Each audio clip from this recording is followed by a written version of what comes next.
महानता गिरने में नहीं बल्कि गिरकर उठ जाने में है। नमस्कार दोस्तों, मैं मनोज उपाध्याय आपका एक बार पुनः स्वागत करता हूं।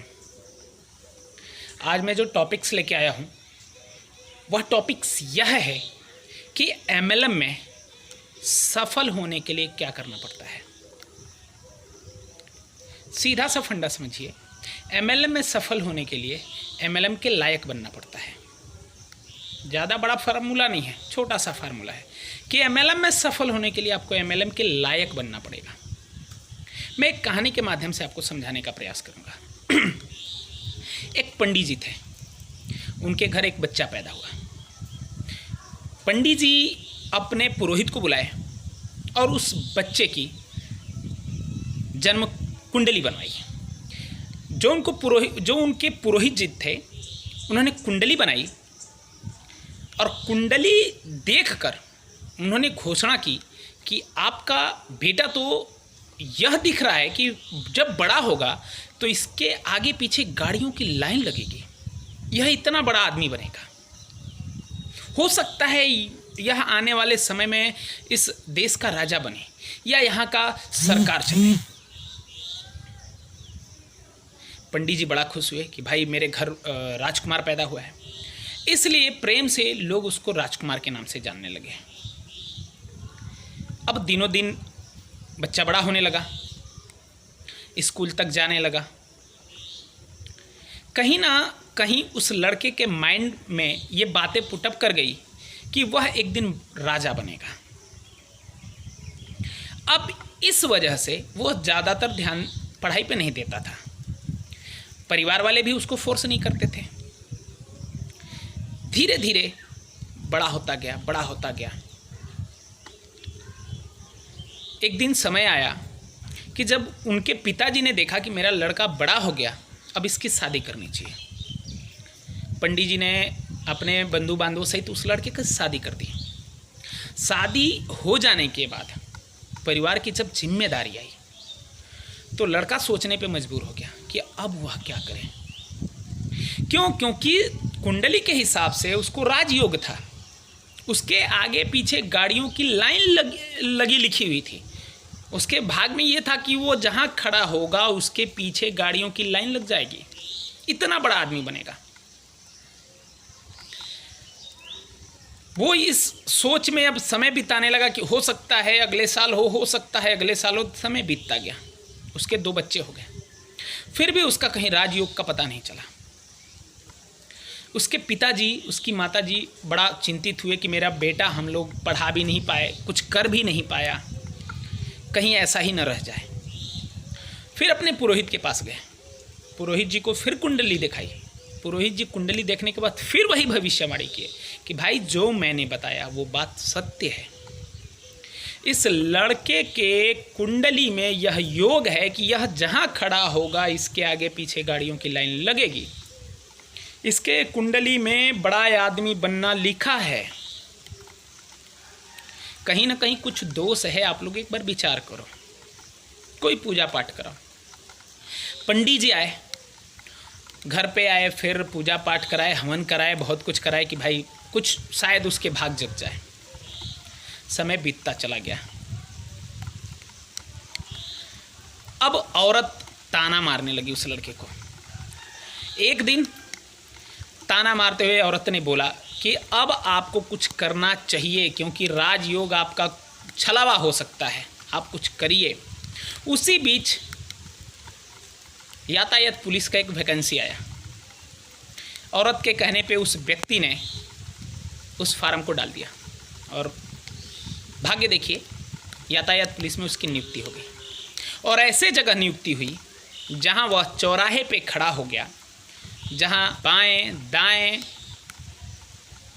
सामने पीछे चारों तरफ गाड़ियों की लाइन हो गई। मतलब समझिएगा, कहने का तात्पर्य क्या है, मैं आपको कहना क्या चाहता हूं। सीधा सा फंडा समझिए।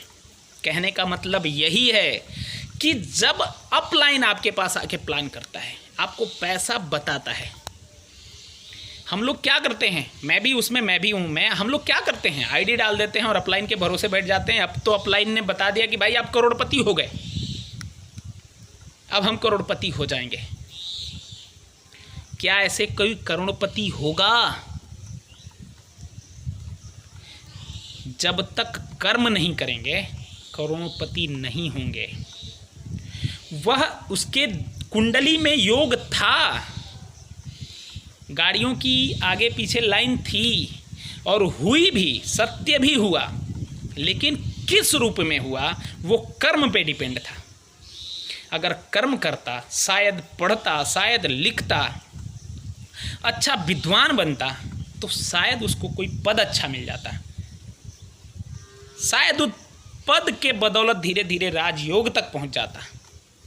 लेकिन जब आपने कर्म ही नहीं किया, आपके कुंडली में सब कुछ है, आपके कुंडली में, आपके भाग्य में सब कुछ लिखा हुआ है, बट आपने कर्म नहीं किया, आपको कहाँ से राजयोग पैदा होगा? वही काम हम एमएलएम में करते हैं।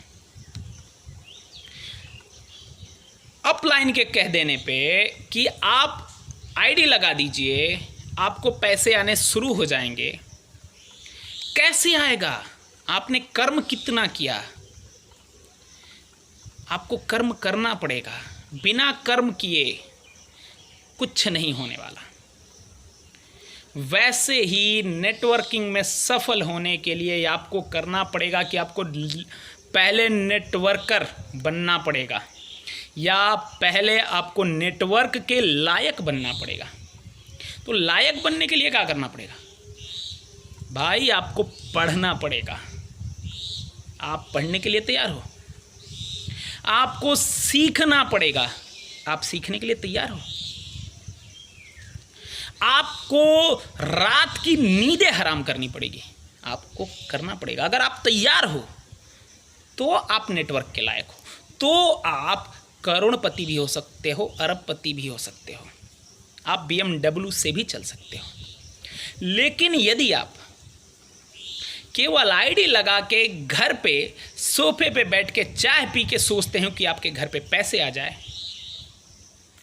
नहीं आएगा।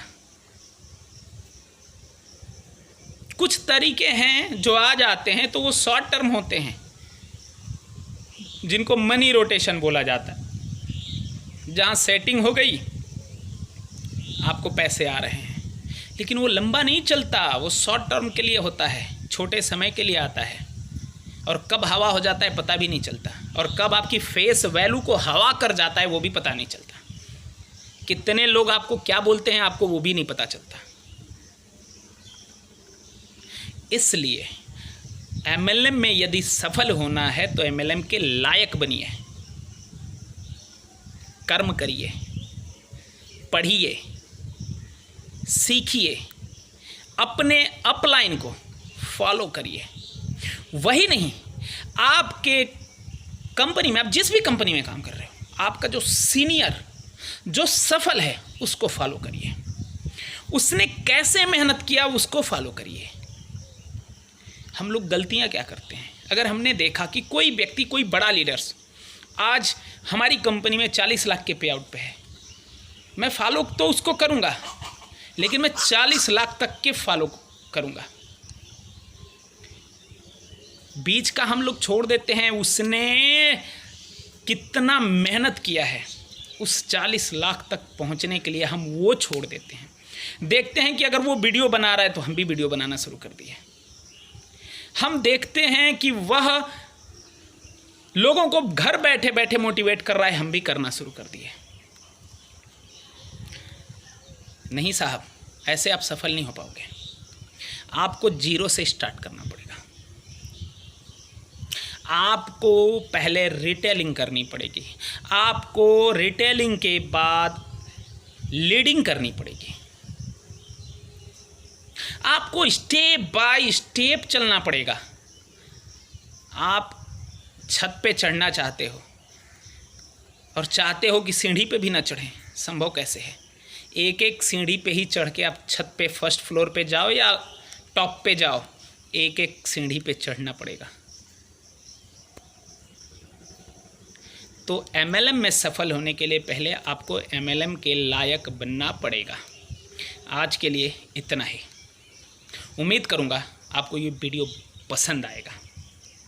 अगर पसंद आया तो एक और उम्मीद करूँगा कि आप अपने इस भाई को, छोटा भाई, बड़ा भाई, अपना दोस्त, जो भी आप मुझे समझो, आप अपना कमेंट्स ज़रूर करो।